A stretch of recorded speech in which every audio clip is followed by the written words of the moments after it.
कुठे गेली? घर बदललं का काय? नाही पर असं तर नसेल ना का? मास्तरडीचे घरातले परत आले असतील रात्रीत आणि ही तिला सोडायला गेली असेल. पर काय का असं मास्तरडीला ही गोष्ट सांगितलीच पाहिजे.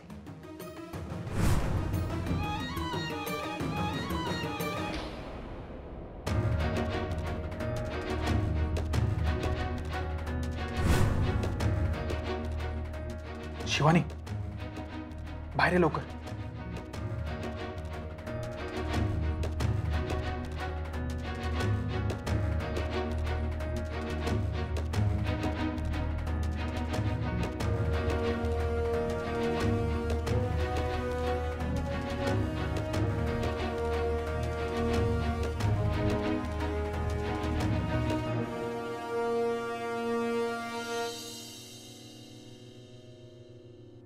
तुम्ही म्हणताय ते बरोबरच आहे वहिनी. कालच्या व्रतानेच त्रास झाला मला. आता बघा किती फ्रेश वाटतेय. पण तरी चांगल्या डॉक्टरांना दाखवून घ्या. हो चला निघते मी. थांबा थांबा.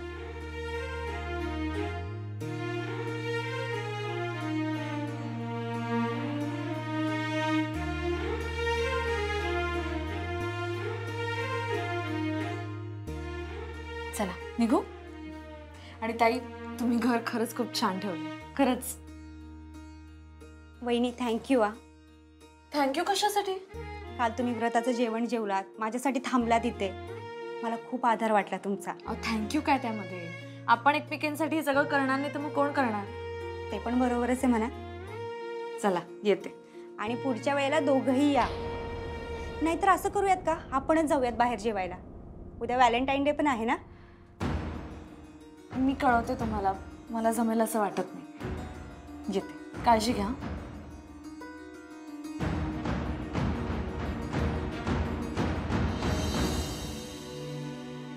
ताई चा ठेव तिकडं.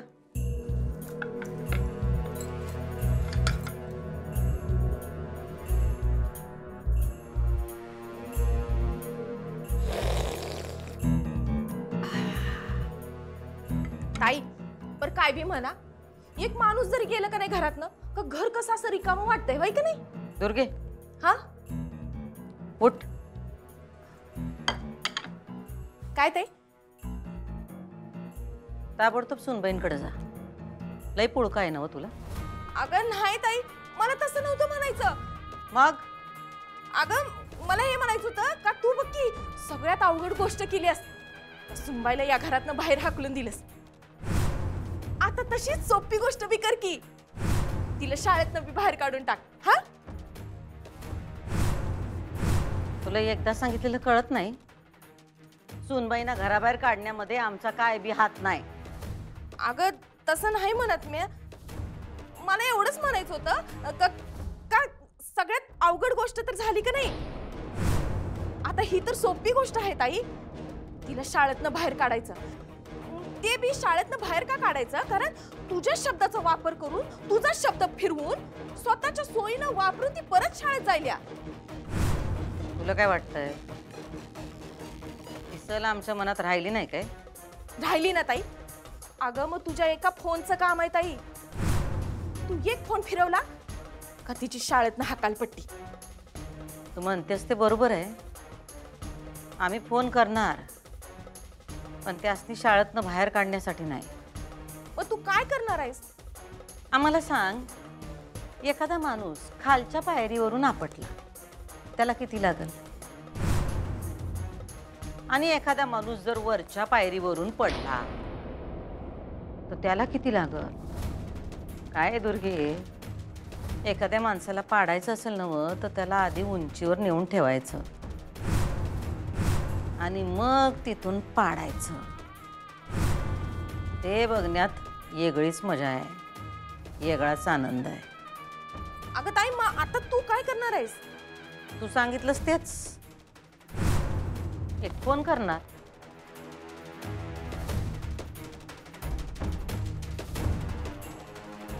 हा चेअरमन साहेब, काही कामच नाही ना व? अहो आमची कसली सेवा करताय? तुम्ही संस्थेची सेवा करणार आहात। आता संस्थेच्या सेवेसाठी एक काम करायचं, अर्जंटमध्ये एक पत्र काढायचं आणि आम्ही सांगू त्या पत्त्यावर तासाभरात पोचवायचं। घ्या, मॅटर लिहून घ्या।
अक्षरा, काय ग, काय झालं? मला तू रडतीस का ग? चल चल, आज चल, आज चल, आज चल.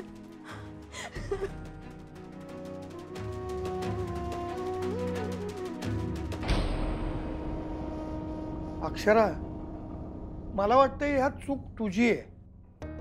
अहो, असं काय बोलताय तुम्ही? आत्ता तिने एवढं सगळं सांगितलं ते ऐकलत ना, तरी पण असं बोलताय? हे बघा, आत्ता ना तिची मनस्थिती जरा समजून घेऊयात आपण. हां, तिला आपल्या आधाराची गरज आहे. तर तुम्ही पण बसणार होता न्यायनिवाडा करत? अगं, मला तसं नव्हतं म्हणायचं, पण ही कशाला विनाकारण त्यांच्या कारभारात लुडबुड करतेय, नाक खुपसतेय. कोल्हापूरमधलं बडं प्रस्थ आहे ते. मग काय झालं बाबा? मोठं प्रस्थ ही काय पळवाट असू शकते का त्यांच्या चुका झाकण्याची? आणि फुलपगारे सरांचा काय दोष होता? त्यांना राजीनामा का द्यायला लावला त्यांनी? हे बघ, ह्यात त्यांचा काहीही हात नव्हता हे आता सिद्ध झालंय, आणि त्यामुळे तुला घर सोडावं लागलंय. घर सोडावं नाही लागलंय बाबा, मला घरातून बाहेर काढलंय. आणि सिद्ध काही होऊ दे, मला माहितीये यामागे भुवनेश्वरी मॅडमचाच हात आहे, आणि मी ते सिद्ध करून दाखवेन. अक्षरा, नाही, ऐक ना, मला असं वाटतं की तू पुन्हा अशी चूक करू नकोस. हां, नाही म्हणजे मला कळतंय की तुझी चूक नसणार आहे, म्हणजे नाहीच आहे, तू बरोबरच आहेस अक्षरा. पण कसं असतं ना, कधी कधी समजून घ्यावं लागतं अक्षू. थोडी पडती बाजू घ्यायची असते बेटा. हे बघ, शाळा आणि संसार ह्याच्यामध्ये हाच तर फरक असतो ना. अगं, शाळेमध्ये कसं आहे माहिती का, बरोबर आणि चूक याच्यामधली जी रेषा असते ना, ती खूप स्पष्ट असते. पण संसारामध्ये तसं नसतं अक्षरा. संसारामध्ये बरोबर आणि चूक याच्यामधली रेषा स्पष्ट नसते. मग आपण थोडंसं पडती बाजू घ्यायची. काय फरक पडतो? काही बिघडतं का? हां, पडतं घ्यायचं म्हणजे नेमकं काय करायचं मी आई? काहीही नाही.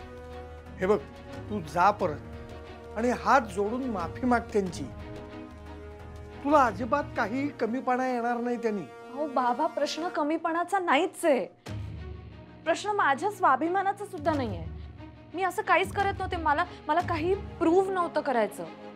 माझं फक्त एवढंच म्हणणं आहे की फुलपगारे सरांना राजीनामा का द्यायला लावला? त्यांचा काय दोष होता या सगळ्यामध्ये? भुवनेश्वरी मॅडमना मला त्रास द्यायचा होता ना, मग त्यांनी फुलपगारे सरांचा बळी का घेतला?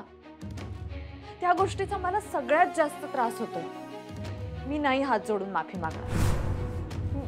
मला त्या घरातच जायचं नाहीये.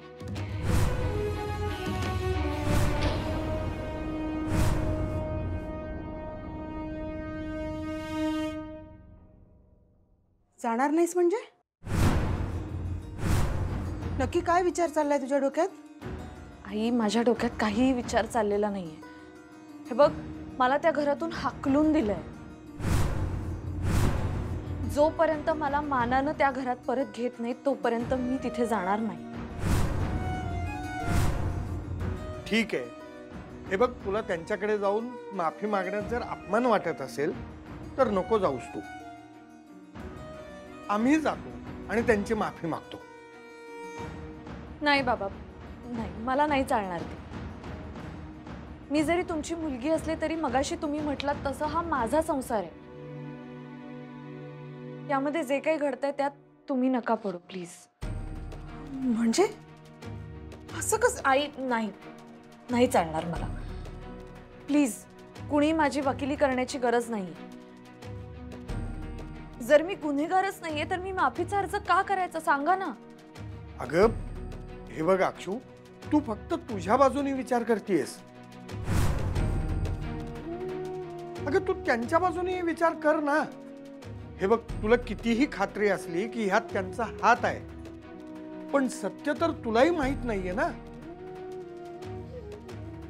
आणि हे बघ, खरंच त्या म्हणतायत तसं जर त्यांचा या फुलपगारांच्या प्रकरणात हात नसेल तर तू एवढं पोलीस घेऊन गेलीस, साक्षी पुरावे केलेस, याचा त्यांना राग नाही येणार का? हो, म्हणजे हेही खरंच आहे अक्षरा. हे बघ, त्यांचा स्वाभिमान कुठेतरी दुखावला गेला असेल बाळा.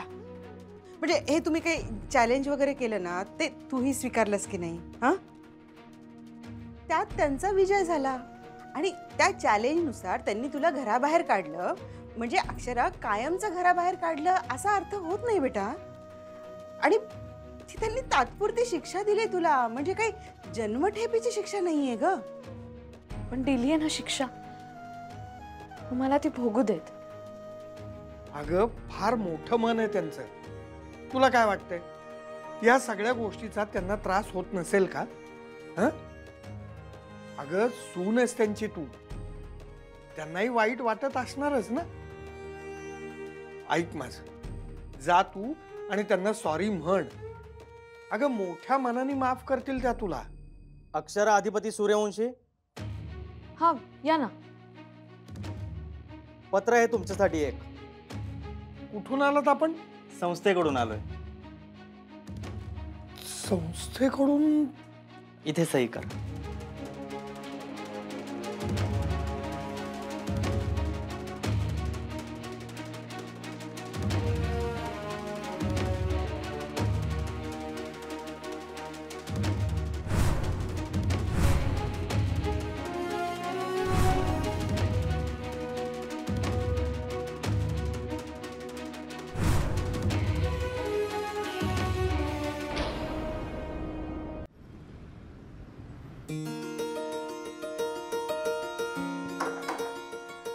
हो भाऊजी, तुम्हाला नवरा बायकोचा काय खोखोचा खेळ चाललाय का?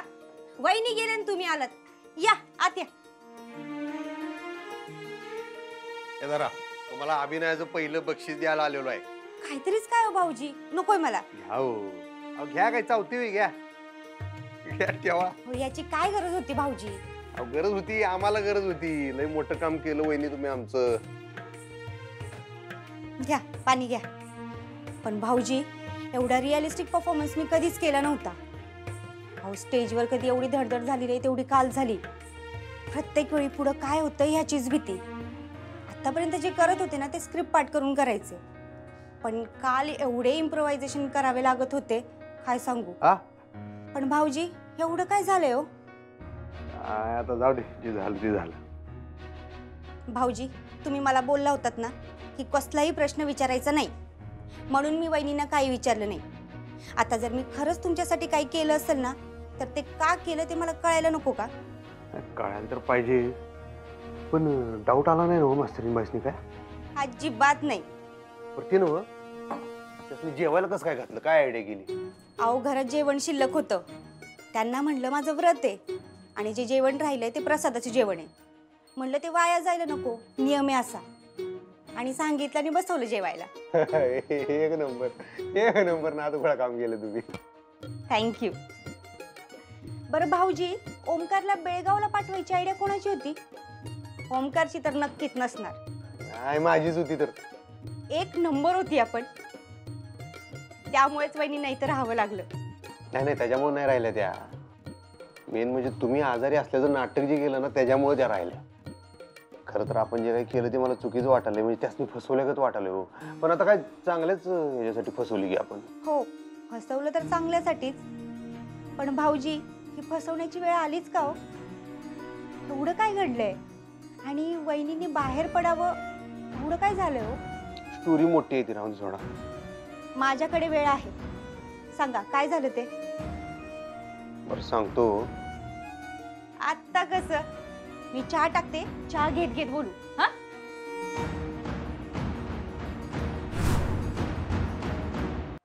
काय ग, काय झालं?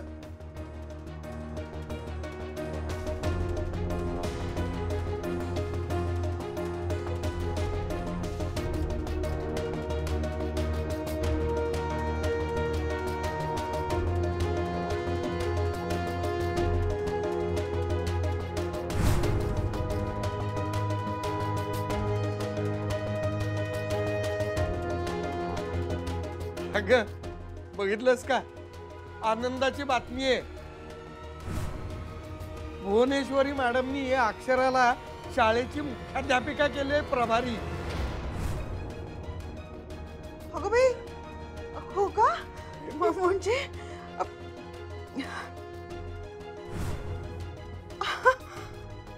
अगं बाई, आओ केवढी आनंदाची बातमी आहे ही. अगं अक्षरा, मी जरा देवाजवळ साखर ठेवून येते, आलेच. अक्षू, अगं एवढी आनंदाची बातमी आहे आणि तू असा राजीनामा दिल्यासारखा चेहरा करून का बसलीस?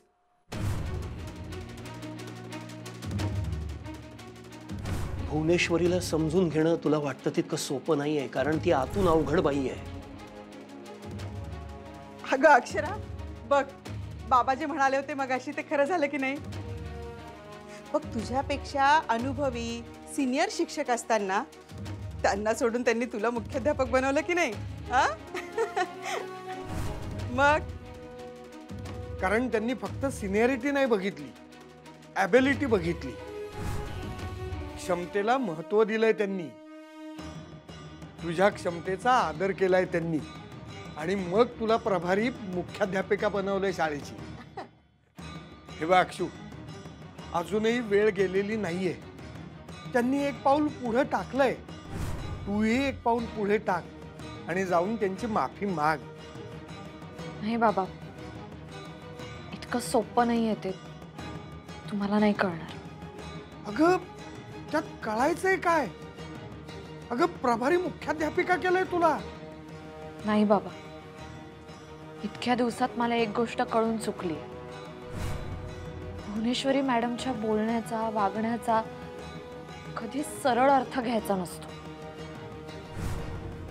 आतापर्यंत अनेक वेळा मी ती चूक केली आहे, तर यापुढे नाही.